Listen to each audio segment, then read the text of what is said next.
Hello,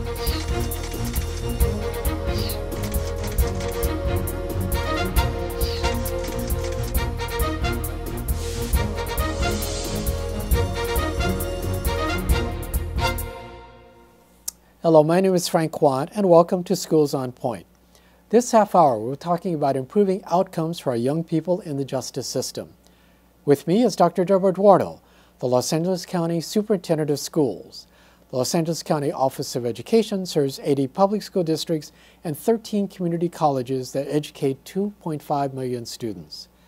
The Office of Education also supports the nation's largest juvenile system, educating 5,000 young adults in our juvenile court schools. Joining us is Probation Chief Terri McDonald. She's made history by becoming the first woman to lead the nation's largest probation department, which supervises 46,000 adults and 7,800 juveniles. Welcome, and with that, let's begin. Dr. Eduardo? Well, when I first heard about Chief McDonald coming on board, everybody was talking about how strong you were, but how empathetic and the compassion that you bring to the job. And I was really excited to hear that. That deep commitment to public safety, but also having that compassion was really important to me. So can you tell us a little bit about what it's like to lead probation and the work that you do, but yet still maintain that level of compassion that you have and commitment to the work that you do? Yeah, the great thing about probation is more the heart approach towards law enforcement. It is a law enforcement agency, but most of the people who come to probation are drawn behind a deep sense of working with clients, working with families, and working with communities. And to me, it's really the direction we need to be. Over the years, I've seen California have an approach of arresting bodies, and they've arrested a whole bunch of bodies. We built 20 prisons at the same time in which we've built only one university. The real solution to this is to arrest behaviors. And you do that in an empathetic way, working on people's individual needs, working with families, working with communities, because you just simply can't arrest your way out of this business. Well, I appreciate it. Yeah. You talk about needs, particularly with this population. And I think it's pretty clear that our young people in the juvenile justice system, they've gone through some of them have gone through some pretty severe childhood trauma. And we're talking about physical abuse, sexual abuse, and having witnessed violence firsthand, even within their own families. So what are some of the challenges in implementing trauma-informed care, and how can they be addressed when you look at it? You know, I'm glad you asked that question, because the reality is about 85% of all of our children had a connection with the DCF, the Children and Family Services System. They come from difficult backgrounds. There's much study and report about the fact that they've had as much post-traumatic stress incidents as people in wartime. Imagine young people who the sound of gunfire and sirens is a normal event in their lives, and imagine what that does for you. A trauma-informed approach recognizes where the kids come from, recognizes the triggers that drive the behaviors, recognizes that our interaction with the young person might actually cause them to end up in a fight or flight syndrome. It's a difficult thing to teach, but it's one that's so important for the young people and for the staff, and all staff, including your own teachers who work with us. Do you think that's pretty critical, I was going to ask, in terms of recognizing where these kids come from and what they've gone through on a day-to-day basis? Every single day we have to experience this, and how that really conditions the response of how we deal with them as our students and people within your system. Sure, I was up at one of the camps a couple of weeks ago, and I met with a young man, and he was telling me he was going to go to Arkansas, and I said, well, what's in Arkansas? He said, no sirens. And you know, that sunk in on me that that's the reality of his life. And that's the young people that the teachers are trying to work with, and how distracted they can become behind the complexity, and how damaged many of the kids are. And if you go there on a visiting day, not all of the kids get a visit. And imagine what that feels like, that some kids are getting a visit and you're not. The most loving person in their life today may be the teacher, or the cook, or the probation officer. And so everybody understanding that that's the challenge these young people bring to the table. and how do we work with them, not just while they're with us, but when they return back to the communities, back to the schools, back to placements, back to families. How do we help them in a really profound and deep way? Yeah, I agree 100%. And you know, I was out at one of the sites a few days ago, and I was talking to a young girl, and I noticed that she had a tattoo on her forehead, and I couldn't see it because her hair was blocking part of it. And I got a little bit closer, and I was talking with her, and I said, I noticed that you have a tattoo. What does it say? And it said, trust nobody, you know, in the front of her face. And you know, my response was, my God, that must be hard to live life, to feel that way. And she told me, if you have experienced the things that I've experienced, you'd feel the same way. And I think what we need to do with not only, you know, probation staff, but our teachers, really need to understand that these are children who have experienced trauma that sometimes we can't even imagine. Right. And that our reaction to them needs to be more of, what has happened to you, how can we help you, and we're here to support you. And to have that love and support coming from us, even when we have to discipline, it could come from a place of love and compassion.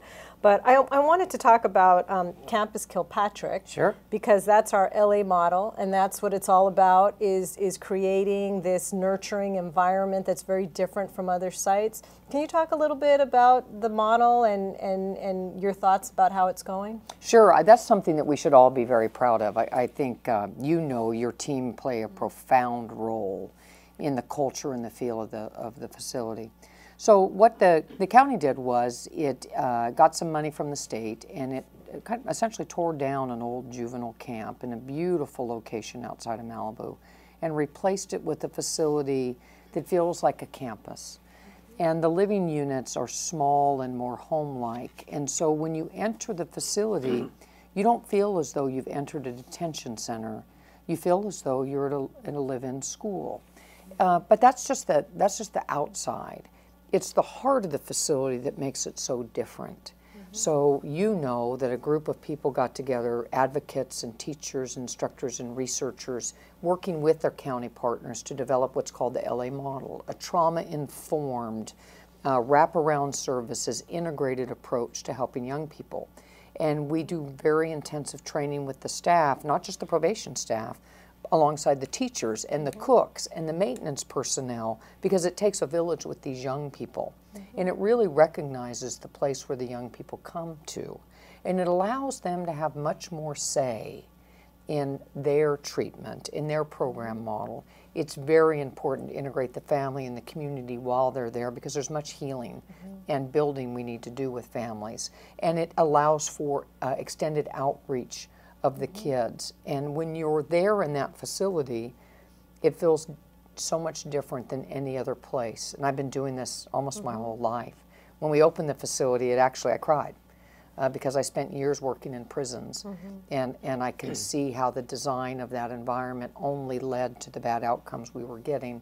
The design of this facility is designed to heal people, give them skills, hold them accountable, but at the same time, also let them be kids. And what I love about it is the way that we're all working together to give that same message. So it's probation and LACOE staff having some of the same trainings, learning how important it is for us to treat our students with respect and dignity, regardless of whatever mistakes they've made in the past. And when I walk onto that campus, I mean, just the fact that it's a beautiful location, as you said, but there is a different feel there. And I think that the students there really feel respected and feel a part of a community. I think you're right. And, you know, it really is about the educational component. That's the core of what we do, is we make sure that the kids have access to education, because absent that, we all know their life's going to be much more difficult. The space in which the educators get to work there just feels different. So if you're having kind of a rough day, as a teacher, you can kind of step outside and breathe, right? And the kids are a community there. You know, they help correct each other in a thoughtful and deliberative way. They do mindfulness exercises. One of them, I was getting ready to leave the campus, and one of the young people did mindfulness with me just to make sure I was okay before I got in the car to drive. And that's after they were playing frisbee golf, and it was a weekend. So what did you do? Just check in to see how you were feeling and your thoughts of the day, or? He did. Oh, awesome. He did, and he said, let's do some mindfulness, and we did the hand exercise, and we all did it together in a circle, and it really just let me, I mean, I wasn't tense anyway because it was a pretty nice place to be, but he was thoughtful enough about what I needed before I got back out on the road. And that you don't normally find that in these kind of facilities. It's not one of the things that you get, though, when you have this really very holistic approach, and it's the whole village again type of thing. So it isn't just one piece that says, these are just the kids over here, this is us over here, but teachers, probation staff, all part of the same community, I think really makes a giant difference for how the students go through this experience. Let me ask you a bit, I'll ask this of Dr. Eduardo, because we have our Road to Success Academy, or we call it RTSA, and it's really a big piece, a big support for the LA model.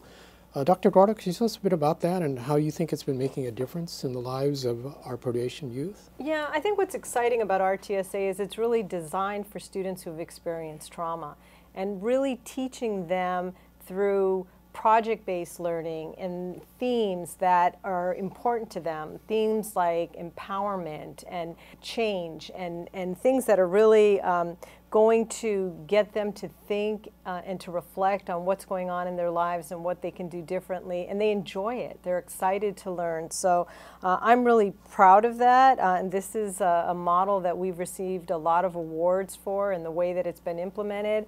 And I think we have a short video that we can watch that can show us a little bit more about it. Let's take a look. Okay.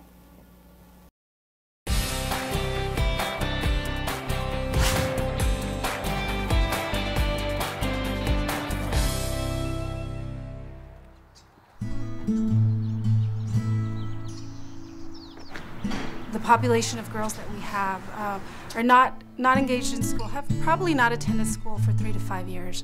Many of them have been abused physically, emotionally, about 90% of them. So curriculum just by itself wasn't doing the job, basically. They needed something else. 3 years ago, we developed a very unique and innovative program which involved curriculum for incarcerated girls. This curriculum was very specific in terms of using social-emotional themes, interdisciplinary, and project-based learning.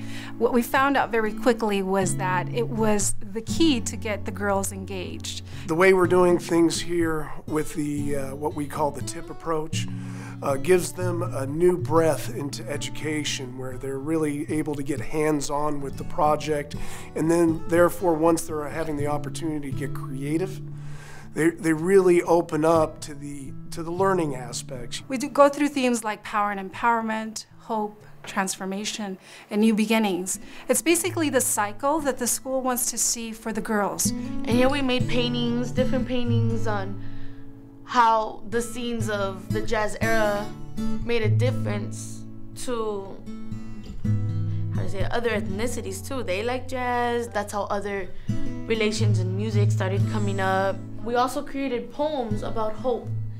Then we talk about all around the world about what do other people see as beauty. For our theme, Power and Empowerment, we got to purchase stocks. We had $100,000.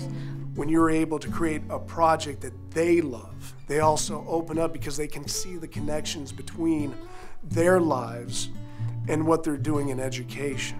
We want them to be able to reconnect with education, but also reflect on their own capabilities, what they're able to do. I learned more as to how smart I am. Like, I learned more as to like what I could really do sober. Like, you know, I feel awesome.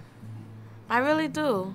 Once you start seeing those connections and you see them start believing in themselves, you know, as a teacher of at-risk youth, that's what you want to see, because then you can see the hope. It takes a lot of work, it takes teacher collaboration to do this, it takes probation support to do this, but overall we're very, very proud of the curriculum that we've developed for this population, and proud of the successes of our students and what we're seeing in them. That's a good overview of what we do out of RTSA. Chief, what's your reaction?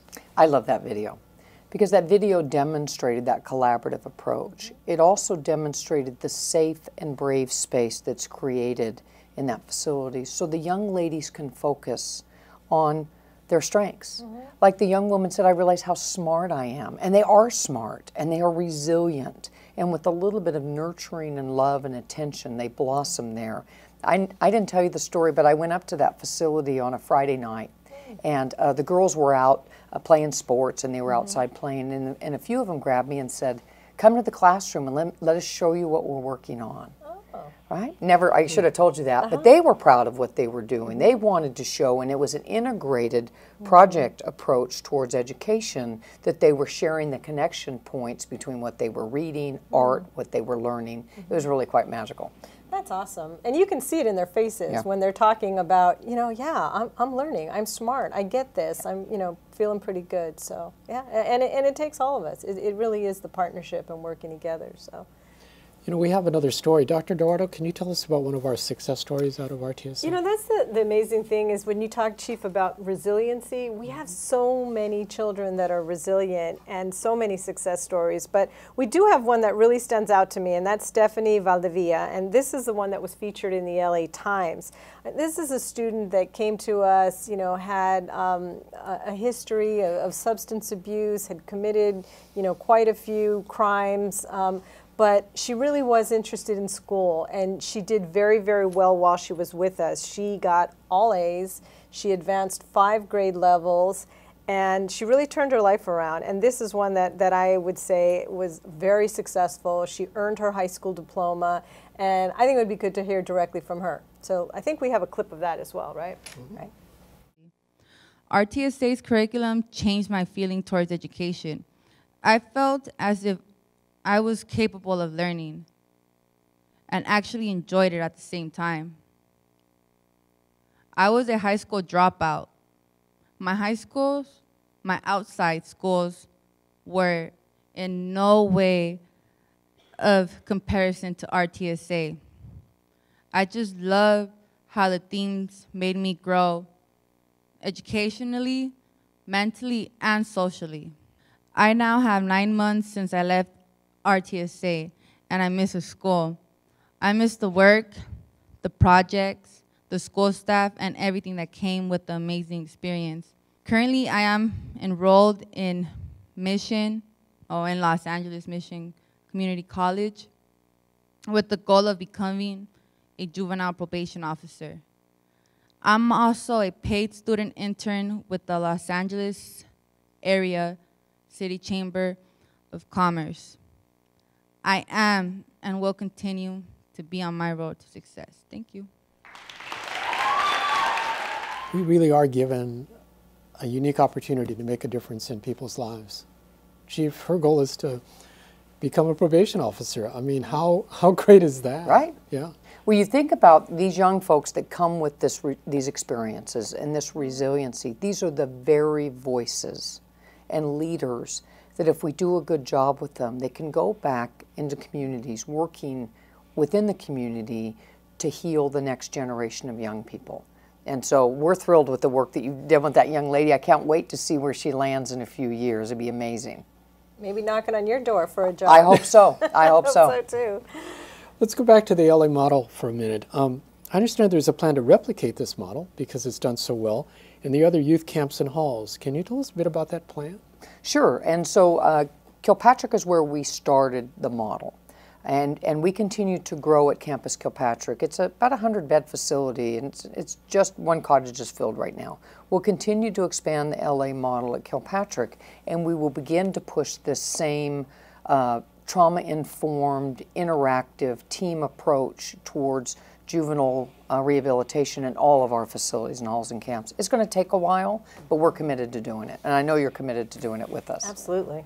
You know, one of the other things that I'd love for you to share a little bit about is the consolidation that's taking place in some of the camps. And it's good news that we have a decline in the number of students that are being incarcerated. And I know at Camp Gonzalez, you're doing something absolutely amazing that we've been planning with you. Yes. And I so much appreciate your leadership and what you're thinking about taking a camp and turning it into a vocational training site for our youth that are coming out of our camps, or foster youth, or homeless youth, or other youth that just need a place to stay and learn. Can you tell us about Camp Gonzalez? Sure, I'm very excited. So LA County's done an enormous amount of work in the last decade, downsizing the utilization of detention centers for at-risk youth.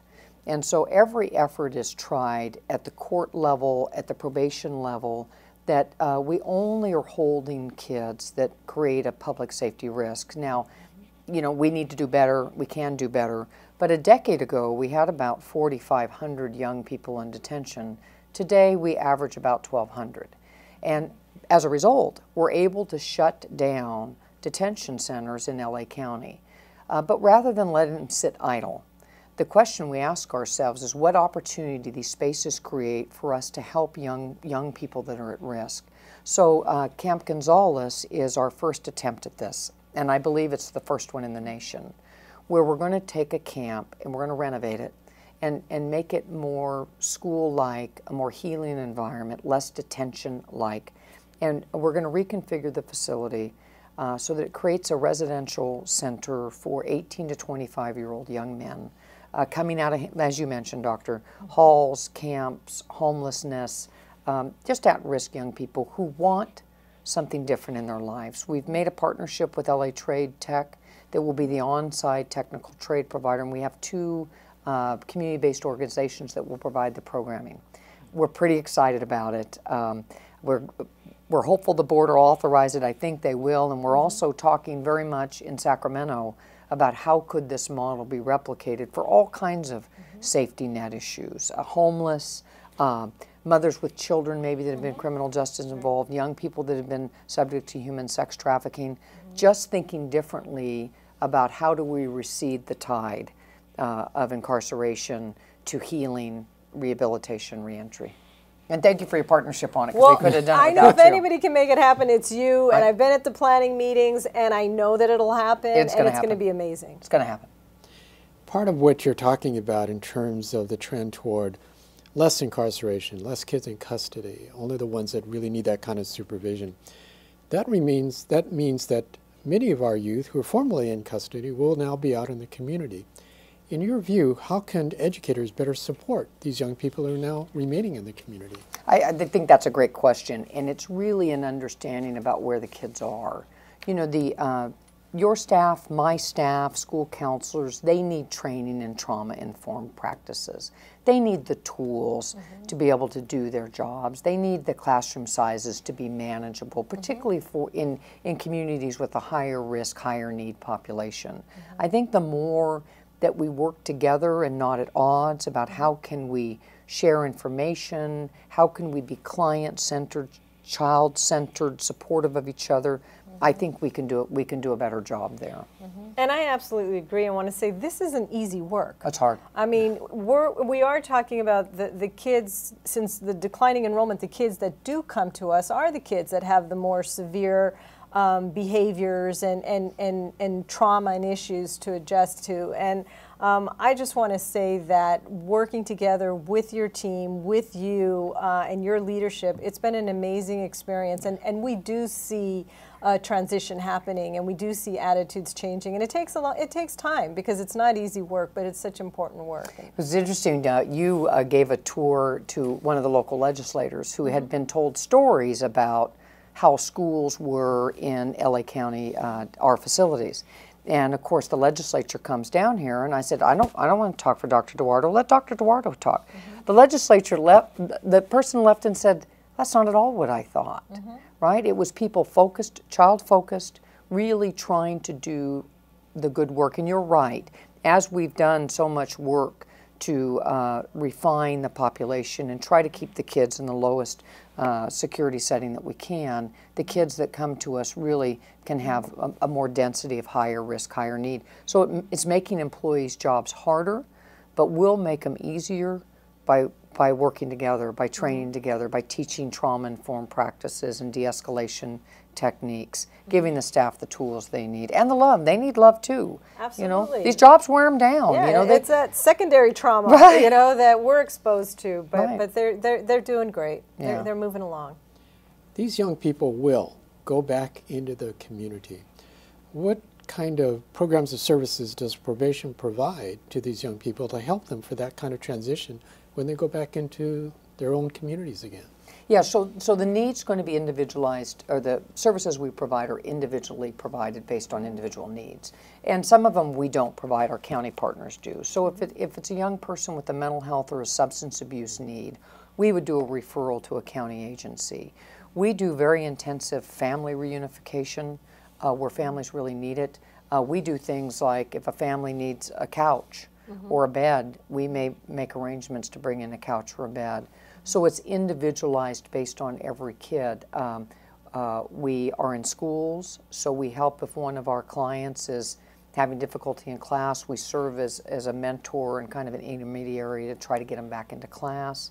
And we try to provide all the guidance support we can. We can always do more. Even my own employees, their caseloads can get too high, and so it reduces their ability to work intensively. So that's one of the things we work on all the time, too. And one of the other things that you've done, which is amazing, is really help make it more accessible for parents to visit their students. So I know that when we've planned, we're doing workshops for parents and different types of trainings for parents to help them for when their students do come back home. And your staff has allowed them to not have to wait in the lines if they're participating in some of our trainings. So some different incentives to really help make it more possible. So I think it's exactly that. It's us working together. It's identifying what they're going to need. It's having the case management and the follow-up to make sure that they're connected to the right resources. But it's been an absolute pleasure working with you and seeing the difference since you've come on board. We've got great staff. You have great staff. I have great staff. They have hard jobs, though. Yeah. You know, one of the things, too, we keep talking about this, but it's about the community involvement. That it's everybody, because they've got to go back to the community. How can probation and the Office of Education work together to increase that community involvement, or at least the community awareness in terms of what these children have gone through and what they're going back to? They're only with us for a period of time. All of my clients are only with adults and youthful offenders. They're only with us for a minute. And we have to make sure that the communities, the families, they have the tools and services available to them, because we can't fill that gap. We'll never replace a parent or a grandparent or a lifelong mentor, nor will a teacher. But we can serve in that role during a period of somebody's life that sets grains of support for them. There's much emerging research about what reduces people's continued involvement in the criminal justice system. And one of the new emerging pieces has to do with mentorship, right? You know, we used to think you do this or you do that, but the truth of the matter is, because they're only in school for so long, they're only with us for so long, how do we connect them to the community support network? How do we identify gaps in services, where our high-need clients are? Do we have drug treatment? Do we have day reporting centers? Do we have parenting skills? A lot of our young people have kids, right? How do we do that? How do we connect them to college? And if we get them in college, Doctor, I know your staff are very supportive and concerned about how do they stay in, whether it's vocational school or college. How do we keep them connected so they don't lose hope? Yeah. But it's also educating the public about who these youth are, and that they're not monsters, and that they're good, wonderful people that have all the potential, and they're intelligent, and they're resilient, and that we need to make sure that just what we're doing, vocational programs, connecting them to jobs, letting the public know that they have a lot to give, and that we need to make sure that we're creating those pathways for them to get there. Right. Chief, we've covered a fair amount of ground. But any final thoughts that you have in terms of your approach to this, your management style? I know that you began your career as a mental health worker. I think we hear that background coming out in terms of your approach. Does it really, truly influence your management and leadership style? Well, since I was 18 years old, I've been doing this. So I've been doing it for 37 years through multiple pathways, from mental health facilities to drug treatment facilities. At one point I worked in a group home to prisons, and then from prisons to jails. And I'll be honest with you, I think it was my experience working in prisons and running prisons. I oversaw the state prison system and parole in the jails that has informed me I have to go back to my roots of mental health. I have to go back to the roots of understanding the underlying causes leading these people to lives and help heal people, communities. Because, like I said before, you can't incarcerate your way out of this. And kids don't wake up and say, I want to go to detention or I want to go to prison. But sometimes there's not a support network around young people or families, and that's our job to try to help to do that and heal communities. Well, there's a great deal we could talk about, but we have come to the end of our program. This show is brought to you by the Los Angeles County Office of Education, a public agency dedicated to serving students, supporting communities, and leading educators. If you'd like to know more about the Los Angeles County Office of Education, you can visit us online at www.lacoe.edu. For questions, comments, or suggestions, you can email us at the address that's on your screen. On behalf of the Los Angeles County Superintendent of Schools, Dr. Deborah Eduardo, and our special guest, Probation Chief Terri McDonald, I'm Frank Kwan. Until our next Schools on Point, thank you for joining us.